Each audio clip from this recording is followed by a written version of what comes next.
उठा के नारा लगाएंगे, आदिवासी एकता जिंदाबाद, आदिवासी एकता जिंदाबाद। पीछे से आवाज नहीं आ रहा है, आदिवासी एकता जिंदाबाद, सरना समाज जिंदाबाद। सभी औपचारिकता को पूरा करते हुए मैं सभी मंचासीन अतिथि एवं यहाँ पर आए हुए आयो बाबा भाई बहन सभी को जोहार और जय धर्मेश।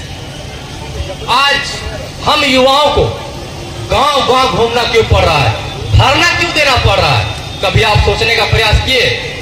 आज हम लोग गांव गांव क्यों घूम रहे हैं, धरना क्यों दे रहे हैं, आंदोलन क्यों कर रहे हैं? ये सोचने वाली बात है। आज हमारा समाज का सारना लूट रहा है, मसना लूट रहा है, कदलेटा लूट रहा है, देसावली लूट रहा है, पहने जमीन लूट रहा है, मातो जमीन लूट रहा है, रैती जमीन लूट रहा है। चारों तरफ से हमारे समाज के ऊपर हमला किया जा रहा है। आने वाला दिन में यदि हम एक नहीं हुए, अगर हम संगठित नहीं हुए, तो हमारा ना सरना बचेगा, ना मसना बचेगा, ना कदलेटा बचेगा। हमारा जितना भी जल जंगल जमीन सब लूटा जाएगा। ये काशी है। आए वो भाई बहन मन, मैं आप लोगों से एक बात कहना चाहता हूं, ये झारखंड किसी दूसरे का नहीं है, ये झारखंड ये हमारे आदिवासियों का है, ये झारखंडियों का है। ये झारखंड को हम लोग अपने खून और पसीना से लिए हैं, किसी के भीख से नहीं लिए हैं। जब इस क्षेत्र में, इस छोटा नागपुर क्षेत्र में कोई नहीं रहता था, ये वीरान क्षेत्र था, जब जंगल झाड़ हुआ करता था, तब हमारे आदिवासियों ने यहाँ पर जंगल को काट काट के खुटकट्टी अधिकार प्राप्त किया, यहाँ पर कोड़कर भूमि अधिकार प्राप्त किया, हम लोग यहाँ पर भूहरी अधिकार प्राप्त किया। ये हम लोग झारखंड के मालिक हम लोग हैं, झारखंड के मालिक हम लोग हैं, लेकिन हम लोग को लूटने का प्रयास किया जा रहा है, इसको हम लोग लूटने नहीं देंगे। मेरे नौजवान साथियों, उठो, जागो, पढ़ाई करो और समाज के लिए लड़ाई करो। अभी हमारे समाज में हमारे माननीय मुख्यमंत्री हेमंत चाचा एक नया नियम लेकर आए हैं। क्या नियम लेकर आए हैं? दारू, खूब दारू पियो। गांव गांव में ठेका खोलने का प्रयास कर रहे हैं। गांव गांव में ठेका खोला जाएगा, किसका नुकसान होगा? किसका नुकसान होगा? कौन बर्बादी की ओर बढ़ेगा?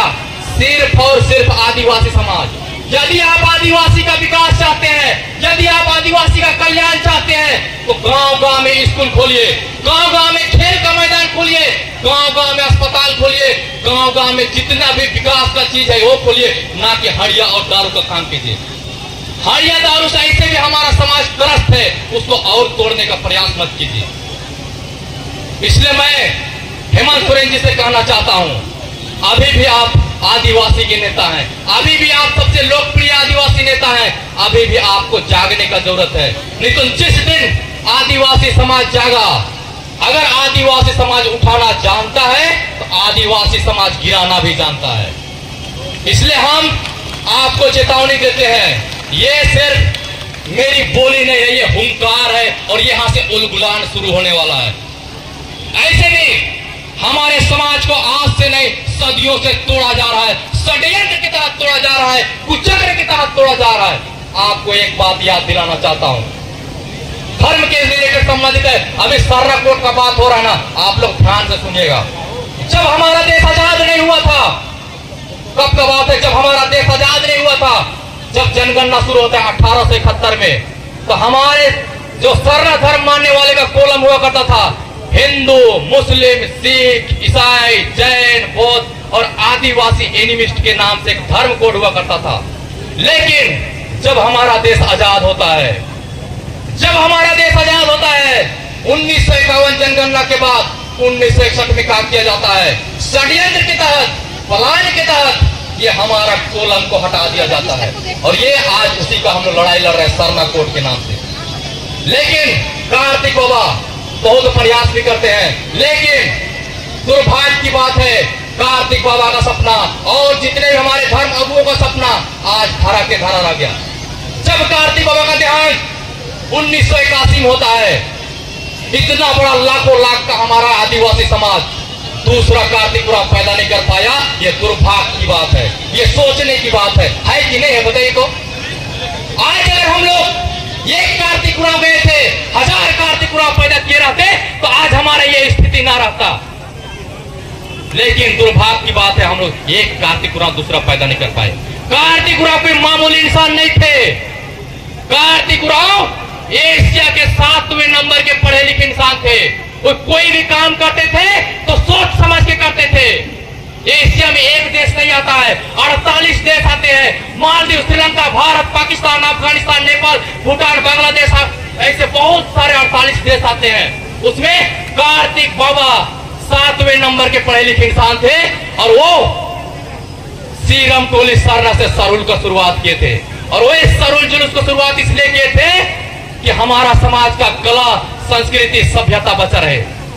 लेकिन आज षड्यंत्रकारी जहां से सरुल जुलूस शुरुआत हुआ उसी को तोड़ने में लगे हैं और आज तोड़ दिए और वहां पर रैंप उतार दिए। दुर्भाग्य की बात है, कार्तिक बाबा का सपना को तोड़ दिया इन लोगों ने। इन लोगों को छोड़ेंगे, इन लोगों को छोड़ेंगे? आवाज नहीं आ रही, लोगों को छोड़ेंगे? कैसे छोड़ सकते हैं? जो कार्तिक बाबा का सपना को लोग तोड़ने का काम किया है उसको छोड़ देंगे का? ऐसे छोड़ देंगे? नहीं छोड़ सकते ना। और ये झारखंड के नेता, ये जो गद्दे के हुक्मरान है, ये जो सत्ता के हुक्मरान है, इसको मैं एक चेतावनी देना चाहता हूं। झारखंड के मालिक तो हम हैं, झारखंड में 40% खनिज भी है, लेकिन हम लोग यहाँ के मालिक होते हुए गरीबी की स्थिति में जी रहे हैं। कोई आदमी मालिक होते कैसे गरीब बन सकता है? यही नेता, ये जो है ना हरामी लोग, ये बदमाश लोग, ये लोग पैसा के बल पर नाचने वाले लोग, खाली स्टेज में बैठने वाले लोग, ये लोग क्या समझता है? हम लोग भी आदिवासी टाइगर हैं, हम लोग भी आदिवासी टाइगर हैं। युवाओं को ललकारने का काम मत कीजिए। बार बार बोल रहे, युवाओं को ललकारने का काम मत कीजिए। जिस दिन युवा जाग गया ना, ऐसे भी जाग रहा है, जिस दिन युवा जाग गया, इतिहास गवाह है। हम लोग कोई मामूली इंसान नहीं है, हम लोग बिरसा मुंडा के वंशज हैं, हम लोग सिंगी दाई के वंशज हैं, हम लोग तेलंगा खड़िया के वंशज हैं, हम लोग वीर बुद्धू भगत के वंशज हैं, हम लोग जकरा टाना भगत के वंशज हैं, हम लोग फूलो झानो के वंशज हैं, हम लोग रुनिया टोनिया के वंशज हैं। हम लोग का इतिहास को याद कीजिए। जब हम लोग अंग्रेजों को नहीं बख्शा, जब अंग्रेज हम लोग आदिवासी से कांपते थे तो ये चुटपुंजिए नेता हमारे काव उखाड़ लेंगे जी। जब हम लोग से अंग्रेज नहीं डरे, अंग्रेज डर के भाग गए तो ये चुटपुंजिए नेता हमारे काव उखाड़ लेंगे। बशर्ते एक बात लास्ट में कहता हूं, मन के हारे हार है, मन के जीते जीत। मन के हारे हार है, मन के जीते जीत।